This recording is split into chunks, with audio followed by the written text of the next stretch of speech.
We all know Israel as the land of milk and honey, but it's also the land of miracles. Among other miracles, we know of healings and resurrections.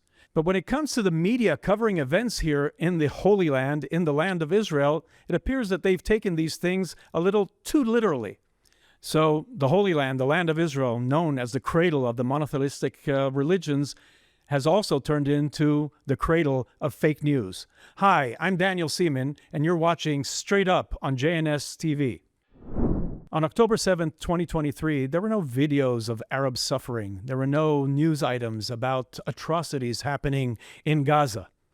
What was happening on that day were the Arabs themselves were sharing footage of their atrocities and things they were doing to the Israelis and to the Jews here in the state of Israel. They were celebrating all of it. But this has always been the case. Since Israel withdrew from the Gaza Strip, in almost 20 years, there were 17 different rounds with the Hamas in Gaza. And every time it starts with them attacking Israel, but then very quickly, when Israel responds and when Israel retaliates, suddenly, when they're losing, they knew they could turn to the international community and the international media and start posting all these terrible things happening to them because they knew that they could very quickly limit Israel's ability to do what is necessary and what any country in the world who is attacked by terrorists would do, meaning taking the battle back to them.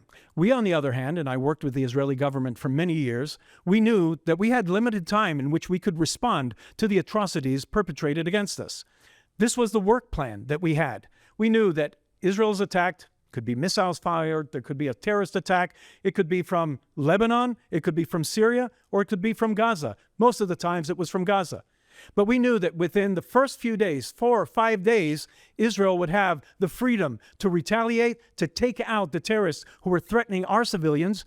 But then the international pressure would begin because the media would start covering these images of what is happening and the atrocities occurring among the Arabs in Gaza Strip or in Lebanon, for example. The media would pick up these images and project them either in the newspapers, on their television screens, and now through social media.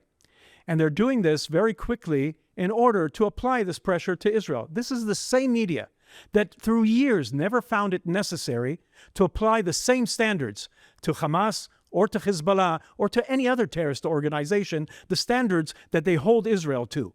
Meaning they could commit atrocities, and this would be, I don't know, expected. And then very quickly, when Israel would retaliate, the Arabs who would be losing at that point would turn around and start projecting these made up, as we may call them, miraculous images. Why do I call them miraculous? Because, as I mentioned before, suddenly you have resurrections, not by one individual, but by several. In the recent war with the Gaza Strip, we've seen these miracles happening with atrocities occurring against Gazans. When you look closely, suddenly you see that these are the same persons popping up in different instances. Some of these examples that we've seen is one is called Mr. Faithful. This person, shown in several, as you can see here, is shown in several instances supposedly being assaulted by Israeli attacks. There's this other image of this person here showing his baby sitting on the rubble and showing his baby being killed. And the baby itself, sometimes it's a doll, other times it's alive. Why do we know that? Because the child moves his feet while the person supposedly is lamenting his baby who was killed by the evil Israelis. There's also the young girl who was saved from the rubble of an Israeli attack, not once, not twice, but 3 times. And then there's these images that are being shared internationally, supposedly of hunger, etc., that when people look into it very quickly, something the media doesn't do, you discover that these are images out of Yemen or Iran or other places around the world and has nothing to do with Israel at all. And just this week, you had another atrocity supposedly committed by the Israelis. A family of 9 people, 9 children were killed by Israel. Now, I sound sarcastic about it and a bit cynical because when you find out that the image, the same image of this family has been repeatedly shown over the past several months, well, you start questioning that maybe this is not a miracle happening here in the Middle East, but another modern-day blood libel of accusing the Jews of atrocity, in this case, the epitome of the Jewish people, which is the state of Israel, in committing these terrible atrocities against the Arabs. But when it happens time and time again, and the media doesn't look at itself and question it, because everything Israel says, everything that is done by Israel, they immediately put questions to. They don't apply the same standards when they cover the Gazans or the terrorist organizations. They take this as being fact. And even if they don't take it as being fact, once it's out there, there's no way of erasing the image or the impression that it's left on many of the viewers. It's not to say that there are not tragedies happening among the Arabs there. These things do happen, and it's terrible. But this is the reality of the Middle East, and this is the reality of any war. But when it comes to the involvement of the Jewish state, suddenly we're held to a different standard. And suddenly, when Israel retaliates against people who came and literally murdered our children and raped our women, suddenly, when we're taking action against these evil entities, the media is very quick to point the finger and start applying pressure for us to stop our attacks against them. Yes, people will say that the media concentrates on the immediate news. If they give any context that has to do with recent context, they can't give you the greater picture. But what we're dealing with here in the Middle East is part of a greater picture. It is part of something that has been going on for many years right now. And it's not only Israel that's affected. There are other atrocities happening, as I mentioned before. It could be in Syria, it could be in Iraq, can be Iran, can be in Yemen. There are atrocities happening in the Sudan and in Nigeria. But the media doesn't find it necessary to even mention these things. They may mention it as some kind of news item, but they don't go into the details of what they're doing here. Even when atrocities are being conducted against Israelis, here we are over a year and a half later, nobody focuses on that anymore, only on what Israel or the consequences, at least what they say are the consequences of Israeli actions. But let me ask you a question here. Is it Israeli actions or the consequences because of Israel? They never hold the Arabs to any of these standards. They never said to the Hamas for years, Israel left the Gaza Strip. Israel is not physically in there. We heard for a very long time that it was an open-air prison. Now they changed the story that it was a Garden of Eden in Gaza and Israel is destroying it. But there's common sense involved in all of this, and the common sense says something very simple. We in Israel cannot be more responsible for the citizens in Lebanon, for the citizens in Syria, for the citizens in the Gaza Strip, or the citizens in Judea and Samaria. We cannot be more responsible for them than their own leadership. Because when they fire missiles at us, when they fire at our civilians, which that in and of itself is a violation of international law, that same law that is very quickly waved and against Israel, because we in Israel cannot be more responsible for the civilians on the other side than their own leadership. When they choose to fire from a given location at our civilians, and the actual firing, and nobody's denying that, not even they on their side, that they're firing just like Yemen is doing at this moment, firing missiles at our civilian centers, that in and of itself is a violation of the so-called international law. This is a war crime. And so when they choose this, and this international law applied to these things says very clearly, any location used to fire against civilians of another country automatically becomes a legitimate target. So when they use schools, when they use hospitals, when they use civilian locations, they know where they're firing from. Many times we don't know where the missile came from. We just identified the location from which it was launched. At that moment, it becomes a legitimate target. When they use their civilians as human shields, that's not our responsibility. It's theirs. They're not being called out on it. So over years, they've done this, and they know they can get away with it. It's literally murdering their own civilians, because at that moment, that's when they can turn the focus on Israel and what Israel is doing. Again, Israel cannot be more responsible for their civilians than they are themselves. Our only responsibility, like any country in the world, is our civilians. Every country in the world is obligated to defend its own civilians. That is Israel's first and only responsibility, to make sure that our civilians do not live under consistent and constant threat. And when the other side is targeting our civilians, If they did that to Europe, if they did it to the United States, any country in the world would eliminate that threat. That is what Israel is doing at this moment. And when the media violates not only the trust of its viewers, but its responsibility of providing you and all of us with the facts, when they violate that by turning a blind eye to what the Arabs are doing in Gaza, and we're not only talking about Arabs, we're talking about terrorist organizations that make them employ terrorists in their organizations, in their media outlets, and they don't inform you of that, they're violating that trust. And these same terrorists who are working for these organizations and don the vest that has press on it, as if it guarantees them some immunity, yes, it does. But the moment they act as terrorists, and they very quickly post the images when they're taken out, and Israel is condemned internationally because it killed a terrorist, but the terrorist organizations are parading out images of these so-called journalists with weapons, with the kafiyas, with everything that identifies them very clearly with which terrorist organization they're working for. At that point, they are legitimate targets. And so the media fails at providing us with accurate information, not only of international law, but of the specifics of a given incident. And then very quickly, there's an international outcry against the state of Israel. Well, for very long, yes, we did limit ourselves to a week, 2 weeks, and we allowed international pressure to keep us from doing what any country would do. So what you have is that the Israeli population in the south of Israel, when it comes to Hamas, in the north of Israel, when it comes to Hezbollah, our civilians are held hostage, literally in their own homes, for over 20 years because Israel did not take out this threat. Because sometimes we had had promises by the European community, by the UN, by the United States, telling us, for example, on UN Resolution 1701, that they will also be the guarantors that this is respected and abided by. The moment Hezbollah violates it, which is very quickly afterwards, nobody does anything against them. The UN does not criticize them. They don't hold special sessions in which the violation of these agreements is being addressed. No, Israel is left to itself, left to fend for itself, and this is what we've been doing since the 7th of October, 2023, getting rid, for once and for all, from these threats, and these threats to their own civilians, these people who spent tens of billions of dollars of so-called international aid in building the infrastructure of a terrorist entity meant to annihilate the state of Israel.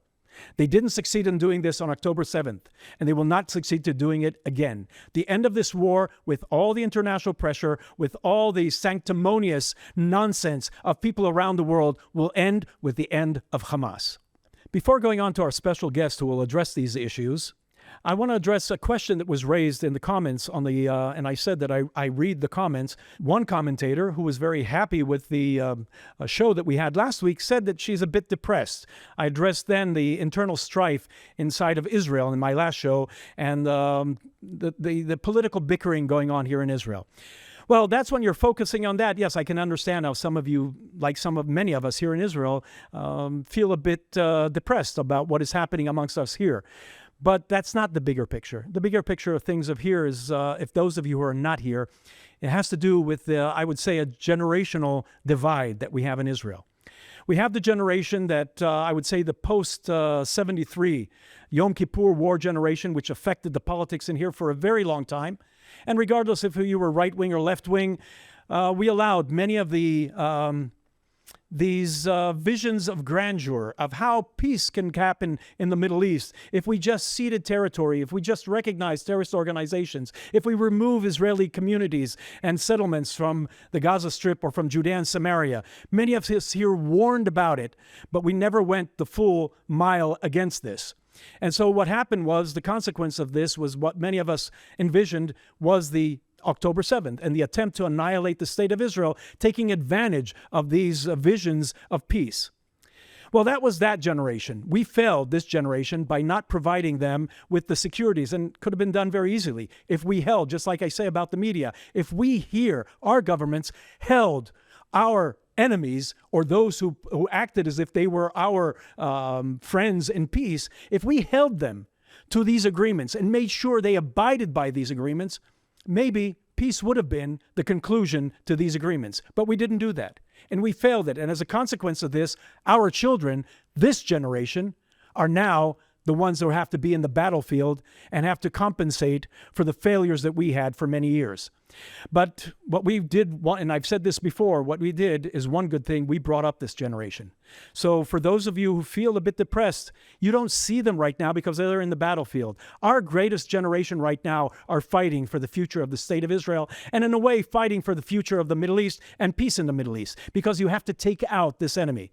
And you don't see them because my generation, for example, we saw it as an honor and a duty when we went to battle. They see it as a duty, but they are honored to fight for the state of Israel and for the Jewish people.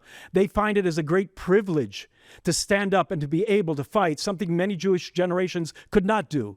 And they go to the battlefield and they're willing to fight the enemy that they know are seeking our destruction.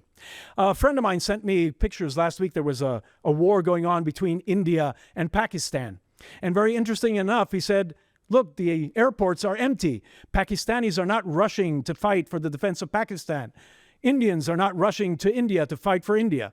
But when Israel was assaulted on October 7th, the airports were full of Israelis who were traveling around the world, coming back to Israel, not escaping the responsibility, but wanting to be part of what this greatest generation understands is the survival of the Jewish people.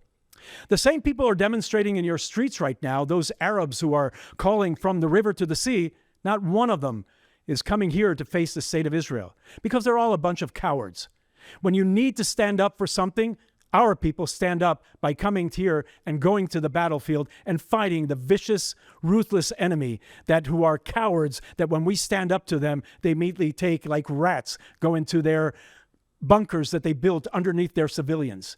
And then you have these heroes who take out Israeli employees of our embassies, and you have these little beta males from the universities in Europe and the United States who are very quick to put on dawn keffiyehs and masks and fight in the streets there when you have a bunch of bullies ganging up on the small Jewish communities. Come here, fight us, face us, you little Then we'll show you what the true might of the Jewish people is. That said, I want to go to my first guest now. To elaborate a little on the issues that I bring up in my opening, I'm going to do something a little different today. Usually I interview Israeli media personalities, commentators, etc. But Israelis don't really know how things affect the media outside of Israel. They see it here, but they're not aware of the effects there. So I found out that Tom Gross, who is a British-born journalist, international affairs commentator, and human rights campaigner specializing in the Middle East, I understood that he's here in Israel. So I decided I wanted to talk to him. I know Tom back when he started his career as a foreign correspondent in Europe, but especially when he was assigned in Jerusalem for the British Telegraph and the New York Daily News. And I've known him since that period when I was head of the Israel government press office. So he has an understanding of the inside and how the media works and where it goes wrong. So, Tom, thank you for being with us here in Israel. Hi, Danny. So, as I mentioned in the opening here, you've been a journalist for quite some time. You've seen things develop over the years. What are some major insights that you may have on how things, you would say, developed, how things have deteriorated? I want to leave you with that. How do you see the progression or the how media has gone over the years? I'm looking for a word not to dictate what I'm thinking, but to give you the opportunity. Oh, well, I'd say there are two phenomena. One is that because of social media and blogs and individuals on X or wherever, Instagram, it is in some ways harder for mainstream media to make mistakes or even deliberately lie, because they will be caught out very quickly and easily compared to in the past. So in that sense, media have less control over their prejudices and biases than before. But in another way, it's worse than ever, because we live in such a heated world of black and white in two extremes, that those people who are against, for example, democracies or the state of Israel or liberalism in general, the broadest sense of liberalism, you can be pounded now by extremes, sorry, on both sides. But one thing I just wanted to say before is a lot of people think that since October 7th, the media has suddenly got really unfair and biased. But as I know, and as you know, because you were head of the Israeli government press office when we first met some 20 odd years ago, when I was a correspondent in Jerusalem for British and American newspapers, as you and I know, this bias is actually not new. It's been there for decades. And too many people maybe look in a short term and think that it's just something that's happened since October 7th. It's been growing, but it's been there before too, unfortunately. Well, you give me a lot of things to try to address here. Maybe I'll go with the last thing that you said. That's the thing we have most experience with. We encountered, or I encountered and was aware, because you were quite critical yourself back then, and you were also one that expected, like any normal person would be, you expected the journalists would hold themselves to the standards of journalism.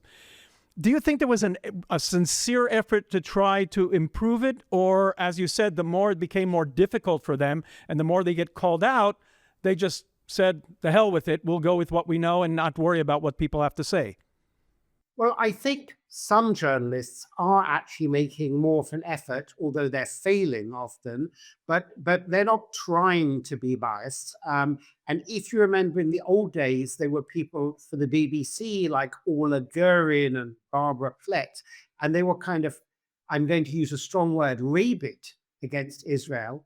In fact, it's hard to show viewers text because it takes long, but I just before this interview, I found 3 cartoons from 20 years ago from 3 different countries, just to show people who today say, oh, it's all about Netanyahu, it's all about the Gaza war.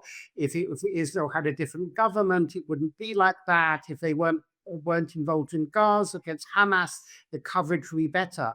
And I say, no, this one is from Norway of Ehud Olmert, who was Prime Minister. Is basically comparing him to a scene from Schindler's List.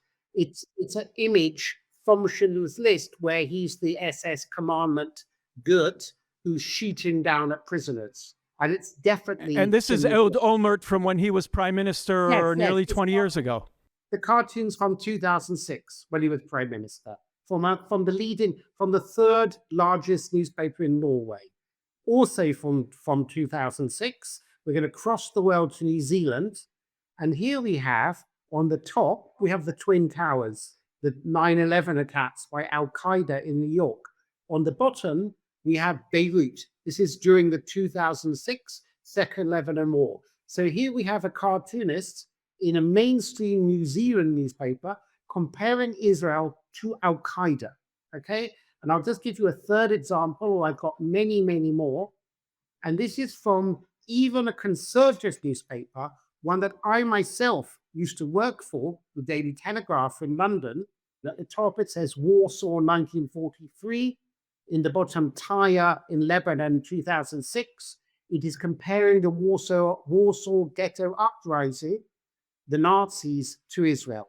This is 2006 in a conservative newspaper, not in the newspapers we're used to being very anti-Israel, which tend to be liberal left, like the New York Times, the Guardian, Washington Post, BBC. The Telegraph, to be fair, and to answer your earlier question, it is being pretty fair to Israel and highlighting the hostages and nowadays it's not running to judgment. So if anything, there are segments of the media that maybe are more careful, even positively supportive of Israel. For example, in Britain, where I'm from, the Daily Mail, the Daily Telegraph, 2 big newspapers, Spectator magazine, and so on. So all I'm trying to establish here, before we might go into why this is the case and what are the ramifications of it, is anybody who thinks this is something solely connected to Israel's current war against Hamas and Gaza is not correct. And anyone who thinks it's solely linked to the fact that Benjamin Netanyahu is the prime minister, not correct. I've also got cartoons comparing Ehud Barak when he was prime minister for the Labour Party, comparing him to Hitler. I got also Ariel Sharon when he was prime Of minister. course, Arik Sharon was one of the biggest villains. I'd even got Shimon Peres, who won the Nobel Peace Prize, comparing him to a Nazi. And we're talking about mainstream publications. So again, I think mainstream publications are probably a bit careful, because if the internet was widespread in 2006, and to remind people, those cartoons from 2006, YouTube hadn't started. I think Facebook started that year. I don't think Instagram had started. Twitter was maybe in its infancy. So there was no way of pushing back, except someone like me who was writing. That's why I got those cartoons. I criticized them at the time. But by and large, a lot of these newspapers got away with it because there was no real ability to push back. So there is the ability to push back, but just like anti-Semitism is a virus that evolves into different kind of mutates in different formats, anti-Zionism or anti-Semitism disguised as anti-Zionism has also mutated. So I don't want to say it's not here now, it's just maybe a slightly different form today. No, this is amazing. You reminded me a few of the things that we had to deal with back then. I dealt with the journalists who were here physically, so I could address I would say, things that they found necessary or they just overlooked. A lot of the things that we're discovering recently, such as the fact that they're employing known members of terrorist organizations. And to their credit, I will say, well, they had no other choice. If they want to cover the events there, then they have to, because these terrorists, whether it's Hamas or Hezbollah or even the PLO, or by the way, even the King of Jordan, if you want to have a local presence in their areas, you have to employ people that they agree. And this way they're employing terrorists. Now, if they were open about it and would tell us, or the readers, viewers, listeners, that we've been asked to employ these people, or we have to employ these particular people, and I would say, fine, we understand where they're coming from. But they would usually hide it. And even to this day, we see how they're very defensive of these people, although there are photographs of them with weapons. Although after they're killed in the battlefield, these organizations hail them as being these great martyrs. And yet the media continue to insist that they were objective journalists working for these different organizations. So in a sense, it's not that things have changed. It's just now we're more aware of it. As you said, the social media is exposing all these things. I have to ask, what is this? Maybe this is not on our level of expertise. What is this obsession with comparing Israel to Nazis and to Nazi activities? Well, my own theory, and I've written about this, is that some Europeans feel guilty. They feel guilty, and rightly so, because the Nazi Holocaust was not only committed by Germans and Austrians. Pretty much every country in Europe, or every country that's occupied, collaborated in the roundup of Jews. At least many people did. Many countries, from the French government to the Dutch to the Hungarians, Croats, Ukrainians, Baltic states, and so on.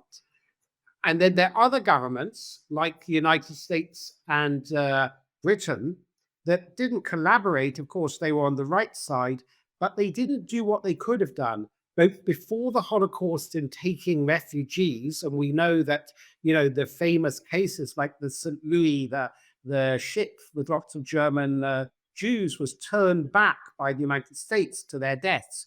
Or Britain took some people on the Kinder transport, but they didn't take these children's brothers and sisters and parents. And even worse, we know that during the war, the Americans and British deliberately chose not to bomb the railway liners to Auschwitz, because they didn't want to they didn't want to divert the German war effort from murdering Jews. So I think what I've seen is, over the last 20, 30 years, there's been a lot more attention to the Holocaust in history, museums, media, films. We think, younger people would think, we've been interested in it for 80 years, but no, for decades, Holocaust memoirs, they couldn't find publishers. Eddie Wiesel couldn't find a publisher. Premium Ledi couldn't find a publisher. It's only in the 1990s with Steven Spielberg making Schindler's List that it's the first really big film connected to the Holocaust. And Tony Blair, who was then the British Prime Minister, literally said, gosh, this is bad. And he introduced it onto the British school curriculum as part of World War II history. But when I was at school, which was slightly just before then, it wasn't on the curriculum. It was never mentioned in my schooling, the Holocaust, even though we studied World War II. So as there's been more and more awareness of the Holocaust, there's a lot of kind of guilt or maybe just trying to wriggle out of it. So if people in the West, academics, media, and others, can somehow betray the Jewish state of behaving in an almost Nazi-like way, that somehow either reduces their guilt about the Holocaust, or it even retroactively somehow justifies it to say, well, if the Jews are like Nazis, then, first of all, we shouldn't be judged for the Holocaust. There's some kind of parallel, which is, of course, nonsense. There is no parallel. Even if Israel was guilty of everything that Hamas claim, which is that 53 or 55,000 people have died in Gaza in the last 2 years, 20,000 of which were civilians. And by the way, those figures were almost certainly exaggerated. But even if it was 33,000 civilians and 20,000 Hamas, I mean, just Badi Yar, or just, which is the massacre in Ukraine, or just Rumbala, which is a massacre outside Riga in 2 days in Latvia, with more people executed, children, gas chambers, medical experiments. It's nonsense. And it's a kind of dilution of the Holocaust that goes with the exaggeration of any supposed Israeli crimes. And I read this as it's a kind of form of anti-Semitism, but it's also kind of like, let's negate what really happened in the Holocaust. Let's water it all down so that everything's genocide. On the first week after October 7th, in demonstrations in London, they're already saying, stop the genocide. It was about 2 days after October 7th.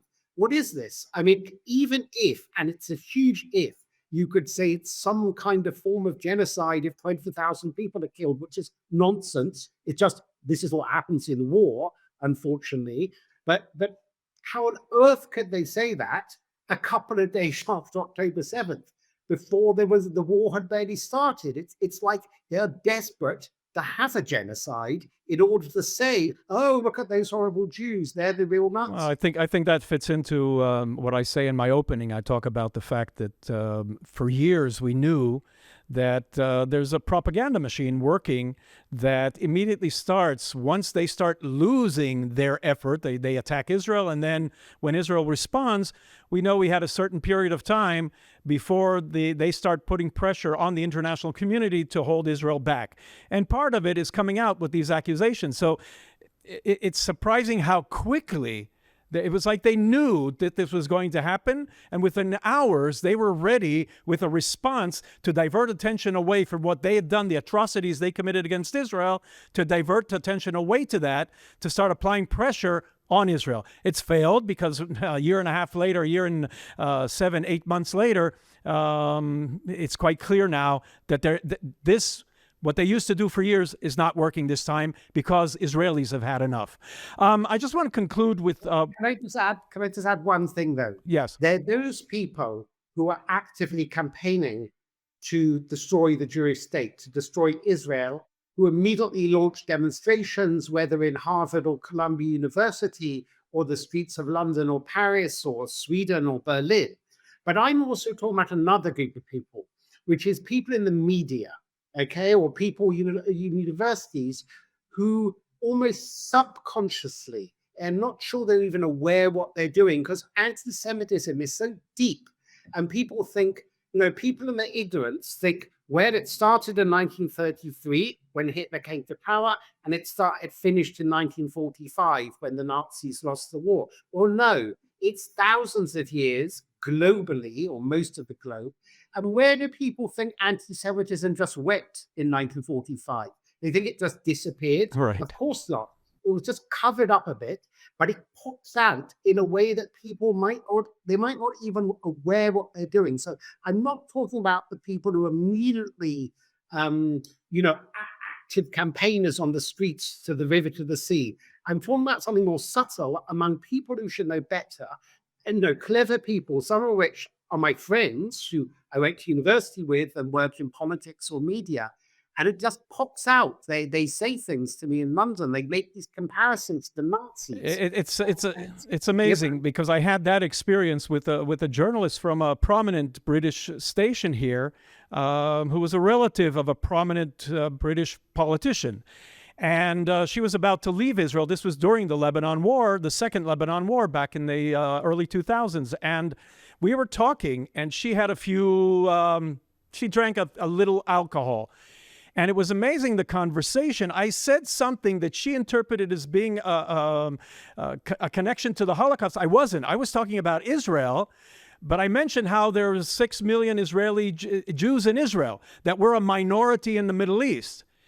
And she took that, the moment I said 6 million, she immediately thought I was talking about the Holocaust. And she went on this tirade about how, oh, there you go again, invoking the Holocaust. And then she went into this, you know what, in the beer halls of Munich, they would have been applauding her at that moment.